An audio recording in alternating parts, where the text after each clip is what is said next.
గురుగారు, వృశ్చిక రాశి వారికి ఈ వారం ఏ విధంగా ఉండబోతోంది? వృశ్చిక రాశి వారికి 4 గ్రహాలు యోగిస్తున్నాయమ్మ.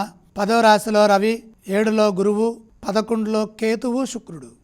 అధికార పదవీ లాభం సూచితం. ఆశించిన ఫలితం వెంటనే సిద్ధిస్తుంది.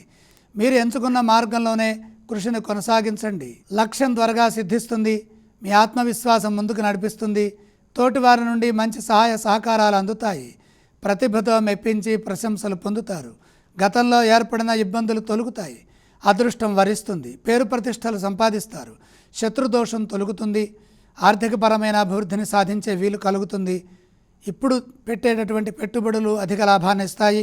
దైవబలం సదా రక్షిస్తుంది. వివాదాలకు దూరంగా ఉంటూ శాంతంగా సంభాషించండి. మేలు చేసేవారు ఉంటారు. కుటుంబ సభ్యుల వల్ల మీకు కొంత మేలు చేకూరుతుంది. మీ నుండి కుటుంబ సభ్యులకు కూడా కలిసి వస్తుంది. వ్యాపారపరంగా జాగ్రత్తలు తీసుకోవాలి. తొందరపాటులో చెడు నిర్ణయాలు తీసుకోవద్దు.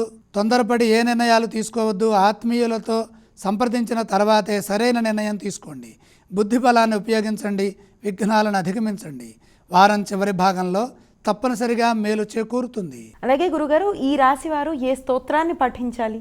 వృశ్చిక రాశి వారికి 4 గ్రహాలు సహకరిస్తున్నాయి కాబట్టి దుర్గామ్మ వారిని స్మరిస్తే మేలు చేకూరుతుంది. గురుగారు, వృశ్చిక రాశి వారు ఏ ఆలయాన్ని సందర్శిస్తే శుభ ఫలితాలు కలుగుతాయి? దుర్గామాత దర్శనం శుభప్రదం. అలాగే గురుగారు, ఈ రాశి వారు ఏవేవి దానం చేయాలి?